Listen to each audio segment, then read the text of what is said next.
that's no fun, right?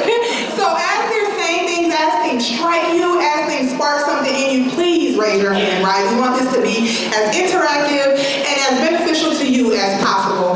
Kathleen, thank you for that introduction. As she mentioned, my name is Isioma Nwabuzor, and I serve as an attorney. That's all that really matters. I think bios can be a bit fluffy sometimes. What's more important are these panelists that we have up here today to share with you and give you insight to how they've curated the next steps in their careers and how that can be advantageous to you as you're thinking about curating yours, okay? So without further ado, I will pass it to Kathleen O'Leary. And what I'll ask of each of our panelists is to give you their bios themselves and then to highlight a few pivotal moments and or inflection points throughout their career that got them to where they are today. Kathleen? Thank you. Good morning, everyone. I am Kathleen O'Leary. I am the retired CEO of the Wisconsin State Fair Park.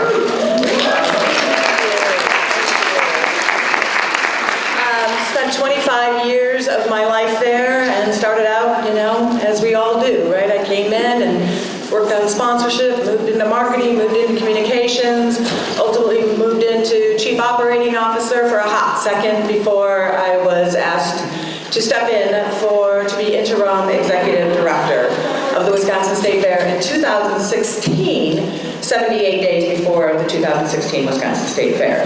So, not an easy task, and what I did do when I was asked to do that, I said, I will do this, but I will do this under one condition, and that condition is that following the fair, this board puts together a search committee, and you go out and you do a national search. I've worked my entire career. I wasn't really wanting to go necessarily to that CEO level because for those of you in the room that don't know, the Wisconsin State Fair is a state entity. So we have to abide by all of the governance and the politics of being a state agency. So, but I loved what I was doing. It was what I was supposed to do. It was a calling. But that was my mandate. So long story short, we get to the fair. It's a record-breaking fair. My goal was to get to it and get through it, right? We move into, following the fair, they did the search. 78 people were applying, and long story short, they narrowed it down, and in October, I was appointed CEO of the Wisconsin State. So those are, there's so many parts of my very, very colorful career that I look back on, and I think that I'm speaking to the people in the audience that are thinking intentionally about maybe having this be your time to perhaps retire, perhaps make a big change, because that's what I did, and I think we'll get into that a little further. So that's my colorful story, but I am also officially unretired, so we'll talk about that. I'm Joy Vertz, and I started my career actually as an artist. I own a high-end photography studio in the North Shore. I've had that for about 20 years. But as I was getting older, I'm going on 50, and I knew that I couldn't do it forever. It's very hard physically, the equipment's very heavy, but I used to speak and teach all over the country on the business side of owning a photography studio. And so I loved speaking and teaching, I loved business, I loved crunching numbers, I was passionate about that. And so as I was just kind of thinking, okay, what is my next, when I'm 60, am I going to be able to carry a, 20-pound camera? And my husband's like, well, you love business. Why don't you look at buying a franchise? And in my head, I knew nothing about franchising. I had always thought franchising was like Jimmy John's or, Dairy Queen or something, which did not interest me at all. So he was getting his MBA out in Boston, and was living there for a period of time, so I had to go, visit him periodically. And while we were out there, we took a little weekend trip to New York, and we were going to go out, so I went and got my hair done. And so I walked into Drybar, and unfortunately, it wasn't as relaxing as I thought, because the whole time my business brain was counting all the people, doing the numbers. I'm seeing the line of girls out the door that were just so excited to be there, and it was an amazing experience. So literally, as I was getting my very first blowout ever in crunching all the numbers, I looked on their website and was like, franchising available. So I'm like, ding ding. So that was in 2016. So we opened the first location in downtown in Milwaukee in 2018. And then I ended up purchasing the 3 locations in Chicago in 2022. And then we just opened one in Whitefish Bay last month. So I still have my studio, I still shoot, but my time is spent a little bit differently now. And it's actually been great because I can go to work at the studio with a little bit more of a fresh perspective because I don't have to do it as much. And my employees there, my youngest employee at the studio has been with me for 15 years as my newest hire. So they're kind of running the show over there, and it's been just a really great experience. Thank you. Good morning, everybody. I'm Molly Mulcahy. I have over 20 years of marketing experience. I started off in Unilever in Chicago. Unilever, for those of you who don't know, it's like a Procter & Gamble. I worked on Dove deodorant and Degree deodorant for almost 10 years. I have more armpit stories that I could share about measuring sweat and picking up fragrances, but I'll save that for maybe cocktails. It's a little early for that. So I worked there about 10 years, and a pivotal moment for me, they closed the Chicago office, and they handled it really well. They announced it a year ahead of time, and I had a choice to make. Do I stay in Chicago? Do I keep doing the CBG marketing route, or do I do something different? And I decided to take the leap, and Power Network, that came up a lot today. I reached out to Northwestern Kellogg Network. I just completed my MBA, and that Power of Network led me to Alan Martin, who hired me at Johnson Controls. And so I took a leap of faith, switched industries, moved up to Milwaukee, which is where I'm from, cheesehead at heart always. Did never converted to be a Bears fan when I lived in Chicago, not allowed. And so I worked at Johnson Controls about 10 years, and then was missing marketing, and so I was recruited to go work at Vertz and Stratton, where I called myself the tool lady. Lots of outdoor power equipment, so I also know a lot about that as well, lawnmowers and all that fun stuff. Did that about 2 years, and I was missing something. Another pivotal moment was I wanted to be part of a company that believed in marketing, wanted to invest, and I was looking for a faster pace. And got approached with an amazing opportunity to get in private equity. Stella and Chewy's, I don't know if any of you know that company, pet food company, awesome brands, can't say enough good things about that pet food. So I went over there for 2 years. They brought me in to transform and build the marketing and scale the brand to help sell the company. Well, then COVID hit. Remember that? The dirty little word I don't like to say. We weren't prepared for the growth. It was unbelievable stress, burnout that I had never experienced. And I just said, this isn't working for me anymore. And so it was the first time in my career that I stood up for myself. And we heard this as well from the presenters earlier. And I left. I quit the job. I took a sabbatical, took some time to think about what do I want to do? What's going to make me happy? Then I started my own consulting business, did that for about a year. But I was missing people. I love being in office, I love being in teams. A good whiteboard is like, gets me all excited, right? And so I got called by a recruiter to get back in the pet food space, Nulo. Pet food company, another great brand, and got recruited to be the CMO there. It was based in Austin, Texas. And so I took it. But I said, wait a second, I'm not moving for family reasons. I live in Milwaukee, I'm not moving to Texas, but I don't mind moving. Anyway, fast forward, the travel just didn't get to be, it wasn't sustainable. And so again, I went to a meeting just like this through Tempo, and I heard a leadership coach speak, and I went up to her afterwards and I said, thank you, you just gave me the courage to quit my job. And she looked at me like I was crazy. I'm like, oh no, my coffee's kicked in, I'm serious. And I did, I quit, and I hired her, and I worked with her this summer. So another pivotal moment for me is take the time. Take the time to think about what you want in your career. Life is too short not to be happy. And so I am so thankful for that, getting up and going to that presentation. And I took the summer to take the time about what I want to do. And I'm very happy to share that I just found my dream job, literally. I just started at Wilson Sporting Goods Company. It's the #1 sports equipment in the world. You might know if you're any tennis players in the, okay, great, I am too. Love tennis, absolutely passionate about it, and so I'm the head of marketing for racket sports globally. And so I just started, this is day 3 for me, and I feel really grateful that I had the time. Congratulations, Molly. All these boss women we have up here today. So you guys have very, very different career paths, destinations, areas of expertise, but I think we can all sort of ascertain from what they share that there are common threads throughout their stories. The first I'll bring up, I'm throwing them for a loop because I said I was going to give give questions that were not planned, so let's see how they answer these. You all mentioned networking, right? And harnessing your network. That network could be, former professionals you've interacted with. That network could be your husband, right? How do you harness that? How do you leverage that? And what advice would you give to those in the audience who are trying to curate their next career steps? I'll hop in.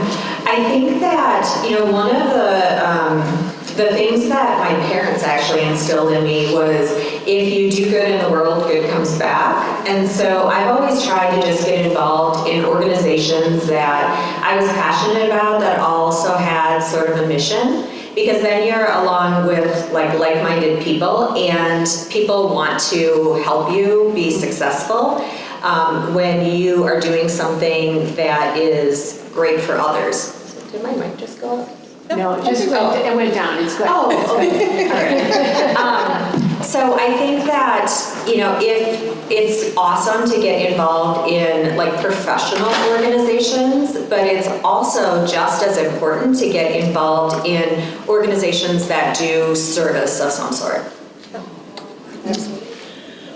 Go ahead. Okay. I would say absolutely the same thing. So find an association. Obviously, wonderful women in this room. It's not a shameless plug. It's a very sincere plug.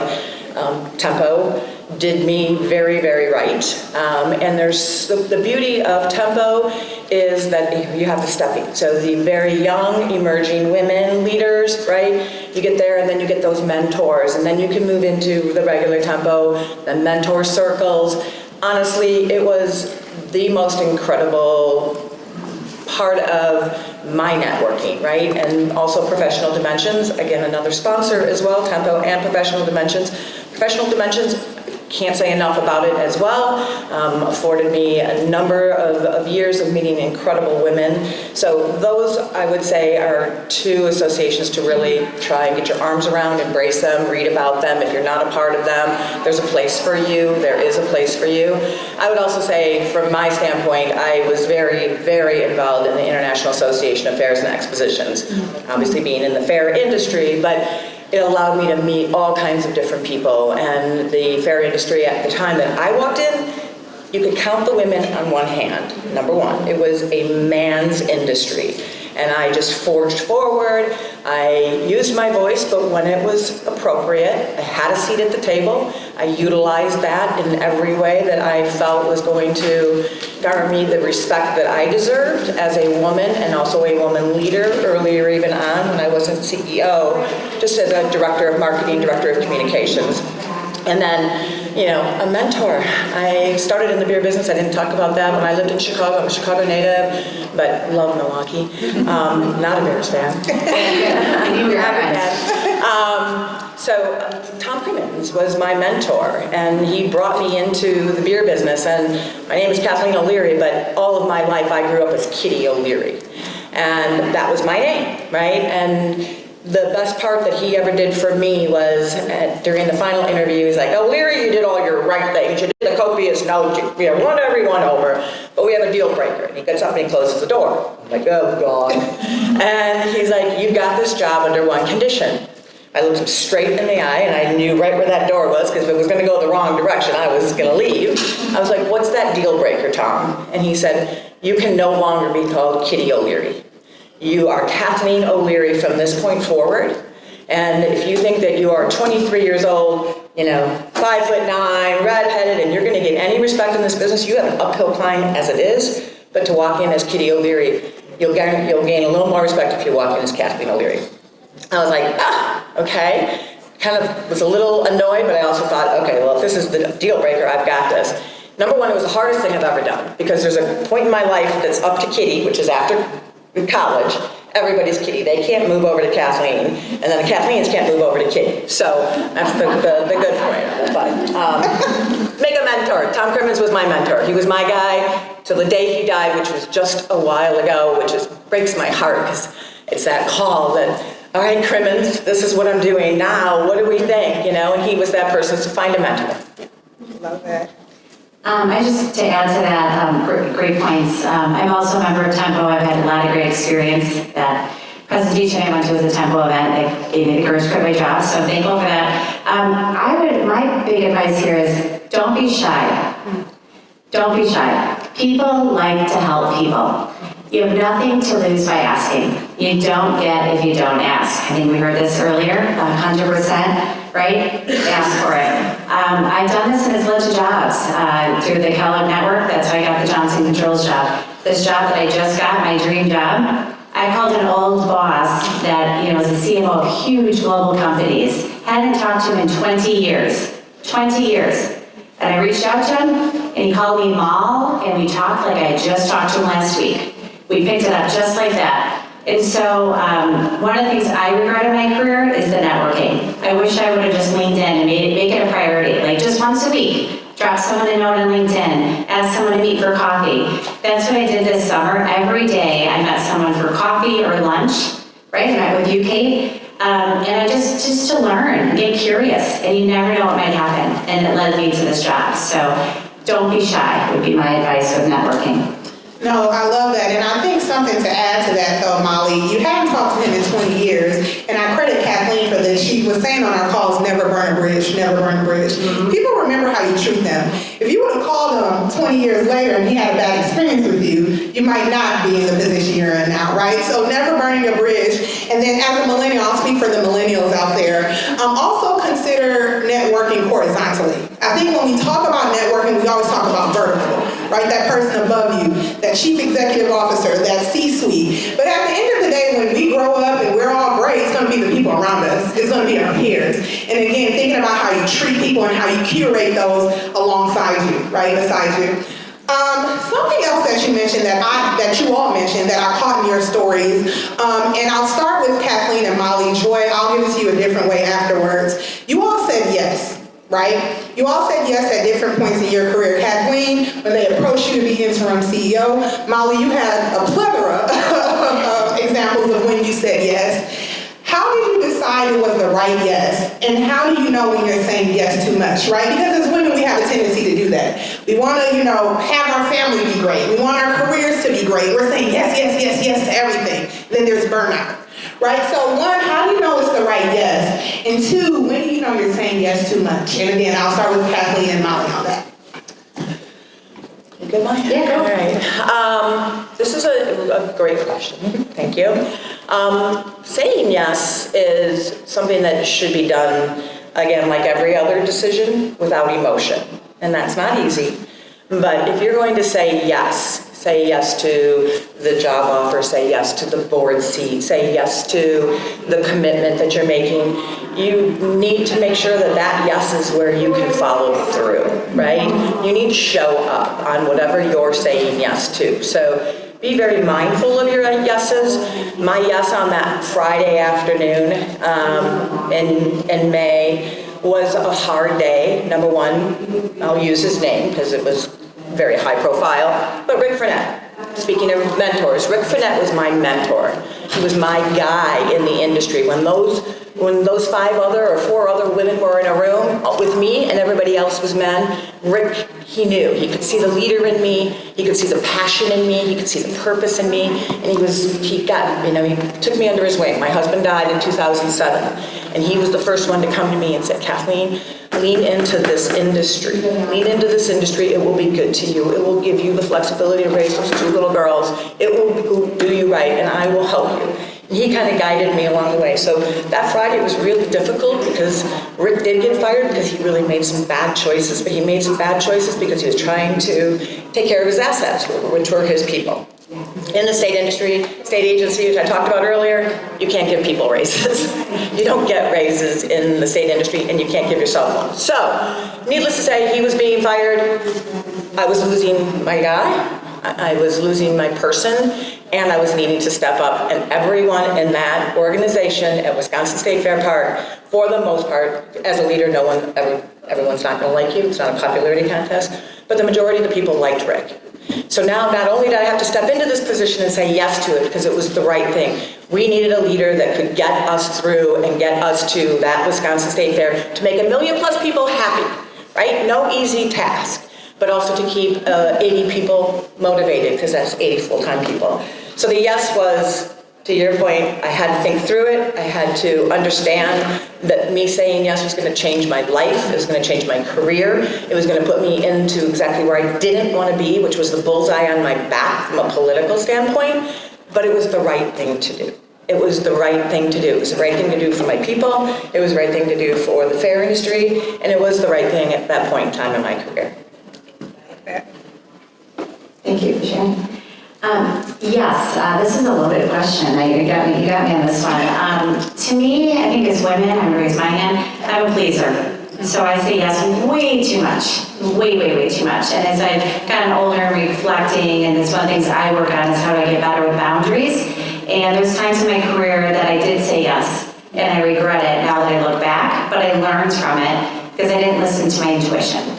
And so what I would say is, when you get approached to that opportunity, take the time. No one's forcing you to say yes or no. Give yourself time to think about it. Think about it with yourself. Bounce it off your mentor, your partner, whoever that might be, your trusted circle of that advisors, and talk it through. And is this part of your overall career plan where you see it's going to help you on that career journey and where you want to be in 5 years? But really take the time to think it through. Nobody is going to make you say yes. Okay. Now, Joanne said I will come back to you. I'm not going to neglect you. So you said yes, but you said yes in a bit of a different way. You mentioned this in your story that you didn't know about franchising, right? It was completely foreign to you. And so as women, and any professional, quite frankly, as we're thinking through our career steps, we might be faced with opportunities that seem very appealing, but we often talk ourselves down, right? We talk ourselves out of it. We think we're ill-equipped. So how did you get to the point where you were comfortable saying yes to something you didn't know? And how do you continue to build your skill set so that you do know? Yeah, it wasn't easy because I was going into an industry where I'm not a hairstylist. I was not in that industry at all. I was actually like completely the opposite. But what I was lucky with is I knew like the business side. I knew how to work with people and I knew how to work with a team.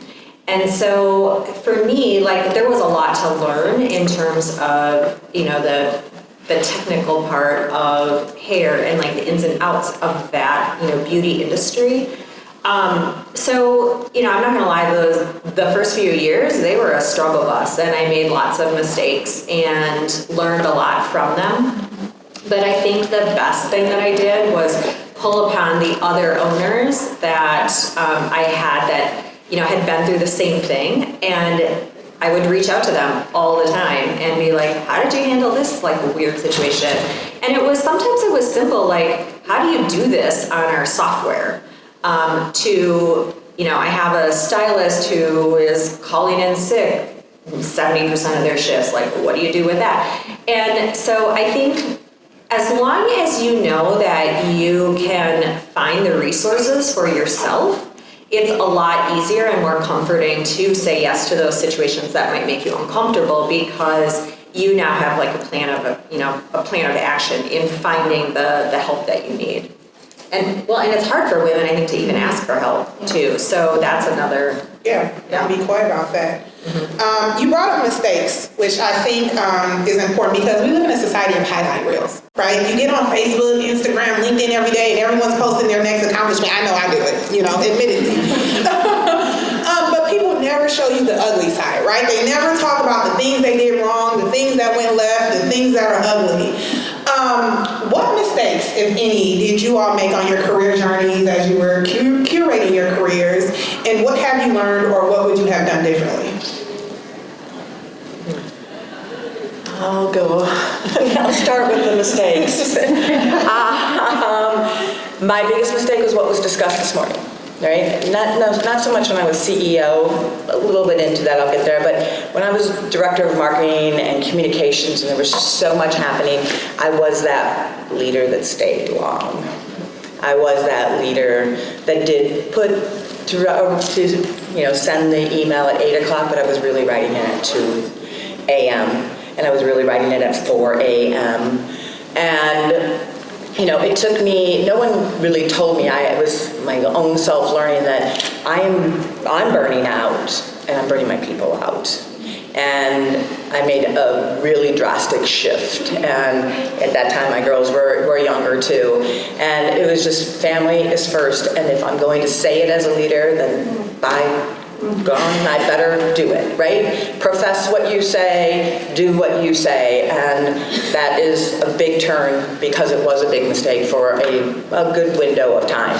And then as CEO, not only was my shift a little more difficult because I was a colleague with so many of my people, right? I was lateral and now I'm their boss. And the going out and having a couple beers and doing all of that was really, really hard because now I'm the boss. And the preferential treatment of my marketing and my communications people, and that were my people, and then I got to deal with operations, and I got to deal with the police force, and I got to deal with agriculture. Those were the hardest ones and the mistakes that it was just like, now I just need to know. I need to know everyone, but I needed that help to really hold up that ceiling. I think my biggest mistake was probably not delegating enough, especially in the beginning. It is a big undertaking to open a business with a lot of employees, and a lot of those employees were very eager to help and grow with the company, but I didn't know enough or feel confident enough in my own abilities to run this business that I didn't want to let go of those reins and let them make some of the decisions. So I think if I was going to go back, 6 years and do it all over, I would start to look earlier on for those people that were the shining stars that are willing to pitch in. And even if what they're doing isn't perfect, sometimes done is better than perfect. And I think that if I would have embraced that a little bit more, I would have not been sending emails at 2 a.m. because I would have had somebody else that could have handled some of the day-to-day tasks. Yeah, I have a similar theme, but I'm going to try to take a different angle with it. Just learning not to say yes to everything. I alluded to this earlier, but learning to have boundaries and learning to say no. And I got this advice from a mentor, an old boss, and he told me, Molly, when someone asks you to do something, if it's not in your performance review, if it's not something you're going to be proud of at the end of the year as a key accomplishment, ask yourself, why are you doing it? Just take a pause and ask why. And then why are you doing it? And then the delegation piece, totally spot on. I just wish I would have been a better delegator. It's something I continue to work on. But just really give those, because otherwise you're being a blocker. I think being a good leader is about building teams and developing people. And the way you do that is that you have to give them those growth opportunities. And that means you got to let go. It's not always going to be perfect, but you're developing them, and that's what a good leader does, and it also helps you delegate and frees up time. Yeah. So something else you all mentioned, and I think it was Kathleen and Joy, as you all were speaking, discomfort and uncomfortability, right? Keeping on this thread of highlight reels and not seeing sort of the things in our careers we don't like. I know I've been in positions or accepted opportunities or been in roles where I just didn't like it. I didn't like the work. It's not where I wanted to be. And figuring out how to get out of that. How do you get out of that space? What advice do you guys have? Retire.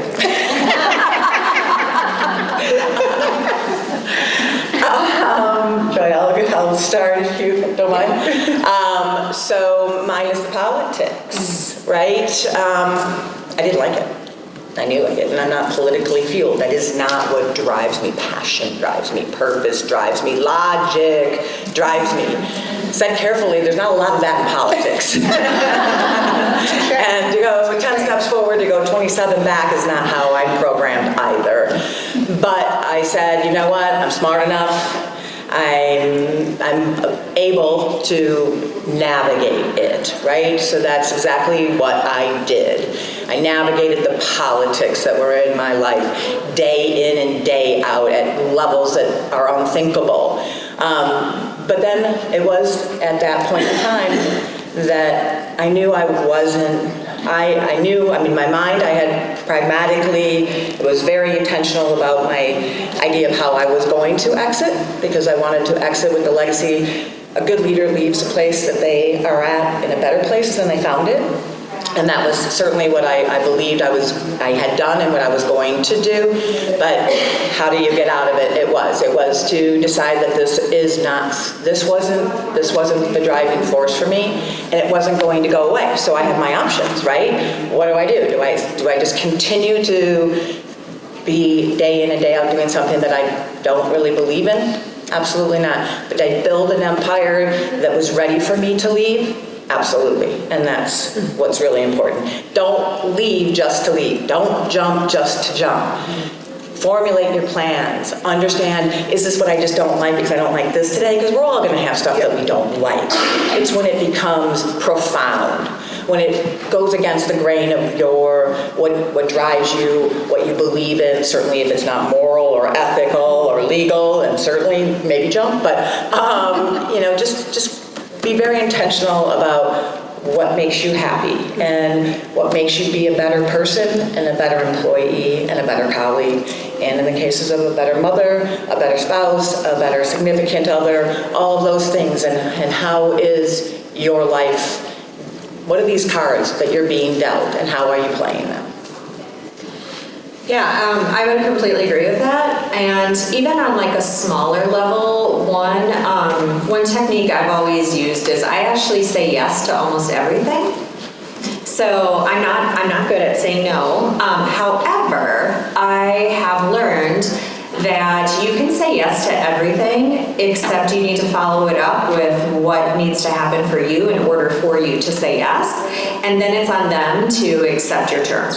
So for example, if somebody's asking you, to, like in the photography world, drive 6 hours to do a shoot, you can say, absolutely, I'm happy to drive 6 hours to do that shoot. And that's going to be X amount of dollars in order for me to do that. And they can either accept it or not. And then that way you're putting your value or your time or your expertise, and then it's on them. So, I think being able to understand like big picture when you need to exit is amazing. But also just day to day when there's stuff that you don't like or that you don't feel is really in your wheelhouse, if you can do it, but you just don't want to because maybe it's gonna cut into other responsibilities, just put those qualifications on there so that then it's not on you to say no. Yeah, make it worth your while. And just a quick thing to add, I've tried to embrace feeling uncomfortable. Now that might sound odd, but I found when I lean into it, it's teaching me something and it opens a new door. So one door I might think is closing, but it opens up a new door. And the two things that I've done when I feel uncomfortable is, one is before I leave a company, I make sure that I network within the company.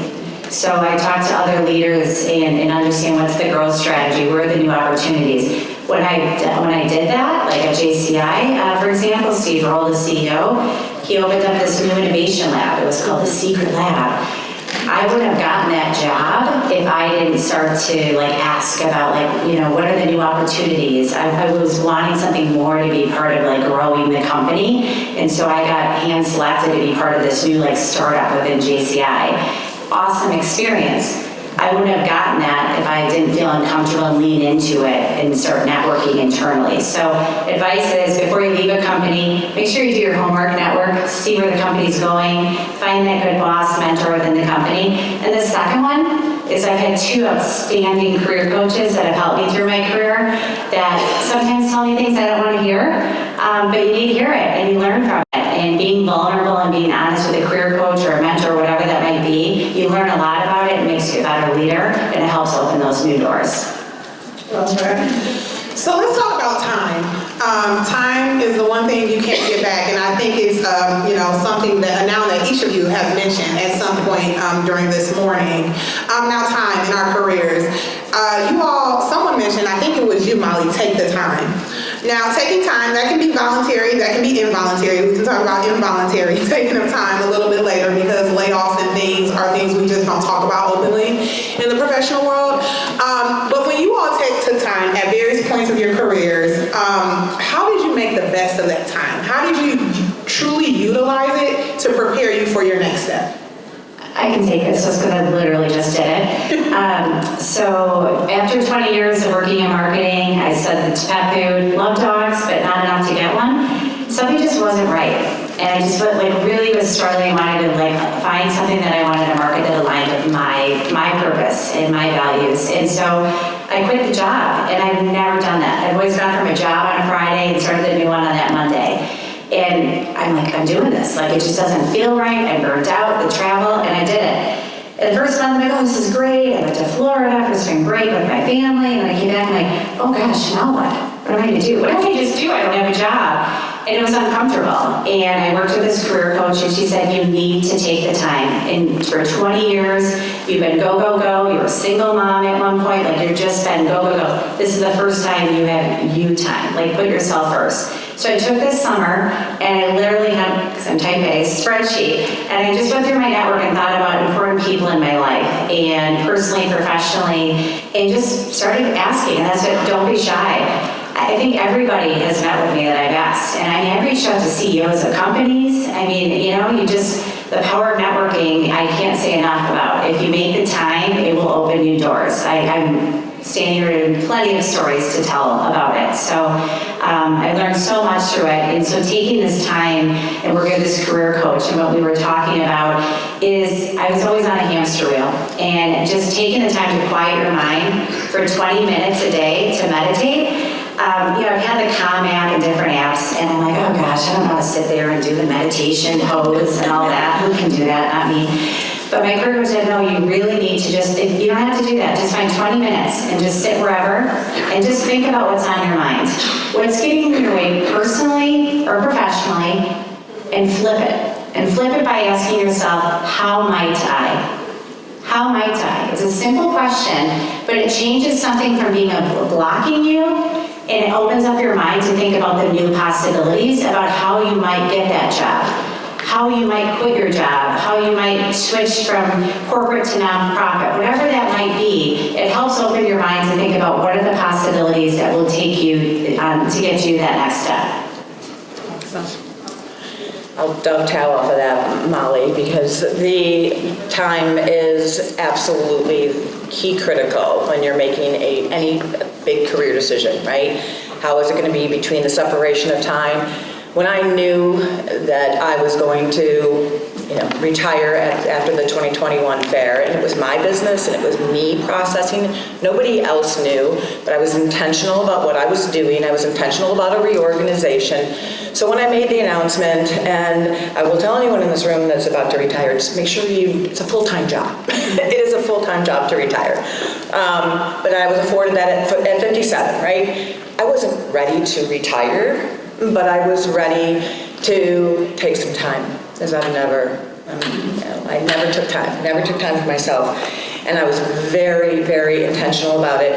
But I had to have something bigger in my head, because just like Molly, type A, and it's like the gerbil on the wheel, and it's like, okay, I went and traveled and I did all this. My biggest thing is I created this intentional purpose, which is I want to have the first summer in 25 years with my girls. I have a 20-year-old, I have a 24-year-old, and I have a 34-year-old who's a captain in the United States Air Force and is serving our country right now and leaving for Korea tomorrow. That being said,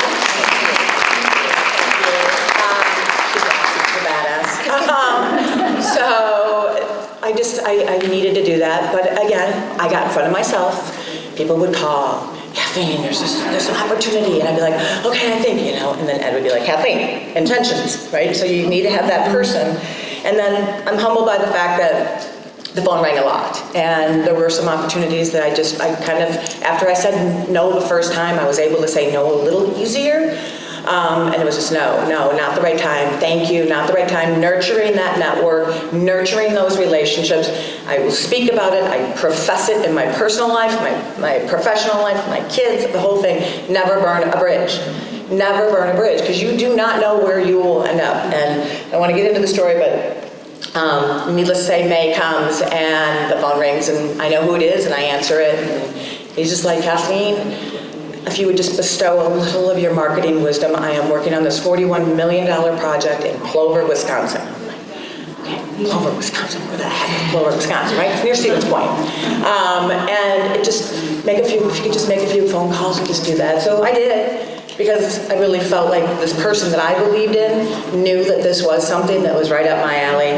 Long story short, August 16th, the day after the 2021 Wisconsin State Fair, I signed an engaged scope of work with this $41 million project that is in Plover, Wisconsin, which is called Food+Farm Exploration Center. It's all about ag. It's all about making ourselves smarter and better and knowing where our food comes from, truly knowing where our food comes from, the process of cultivation, seed, cultivation, harvest, all of that.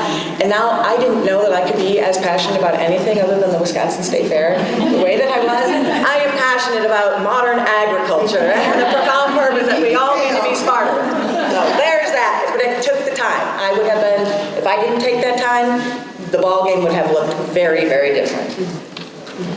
Well, I'm terrible at this. I'm not gonna lie, like super bad at making time for myself. In fact, I went to a retreat with Krista Morrissey, who's I saw in the back of the room, in January, and I almost didn't go because I didn't want to take that time. But at the end of that retreat, one of the things I realized is that I was on a pretty fast path to being even really burnt out. And so, long story short, by the end of the retreat, I realized that I needed to take a little bit of time. So I decided to find one thing that I wanted to learn and just give, even if it's, that 20 minutes. Mm-hmm. And so it was making soup. So I've decided to so now at least once a week I make soup, I cut my vegetables, and I've been able to do that. So that's the time that I get, and I'm still working on getting better about this, but yeah, because I haven't taken months off of work or been really afforded that time to have months to. No, that's valid. I think there's not many of us who can afford to, whether monetarily or for other reasons, to just step away from our career. But taking time for self-care is just as important as any other time. So thank you for that. I think we're coming close to time. So I have one more question, but I wanted to make sure the audience, am I right? Yeah. Okay. Do we have any audience questions before I ask out loud? We have time for one. Yes, go ahead. There's been a lot of talk today about career coaches. How do you find one? How do you vet one to know that it's the right fit for you? Did we hear that? We talk about career coaches. How do you find one? How do you vet one to make sure it's the right fit for you? The one I'm working with right now, I could put a plug for her, Susan Worley. She's unbelievable. She's here in Pewaukee area. She's also launched her own Netflix show, which is pretty exciting. So she's amazing. Can't say enough good things about her. I met her through Tempo, so you've heard Tempo come up. So that saw her present, went up to her and literally said, "Can I work with you?" So that's how I got my first career coach. Another one I got through networking. She had worked with someone else that I had used to work with. So just I would ask around. I actually have not worked with a career coach, and the closest thing I've come was going to Krista's retreat that's held in January, and it was amazing. But for me, that was a great way to kind of step away for 3 days in this beautiful setting and be around other people who were working on something. And it was a short period of time, so I knew I could commit to that. All right, so I'll ask the final question just so I don't keep you guys. I ask that you guys answer it in 5 words or less. So you are back in the workforce, Kathleen. Joy, you're an entrepreneur. Molly, you're back in corporate America. To keep with the theme of this conference, what do you need right now to power you through your current season? Go. I need to be driven by purpose, passion, loyalty to myself and the people that I surround myself with. That's 3. and good time management. Is another driving force. I think that's 5. I think actually it's 6. So sorry. Mine's a little more vain. Mine's Starbucks and blowouts.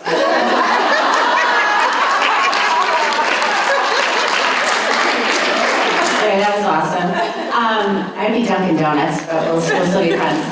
I go from Dunkin' Donuts to the wine, red or white. I'm not picky. To me, it's just find something you're passionate about. I think when you believe in something, how do you not get behind it? It doesn't feel like work. And so that's what I took the time to think about, is just how do you think about what you really want to do, and then go find it. It's out there. You can find it.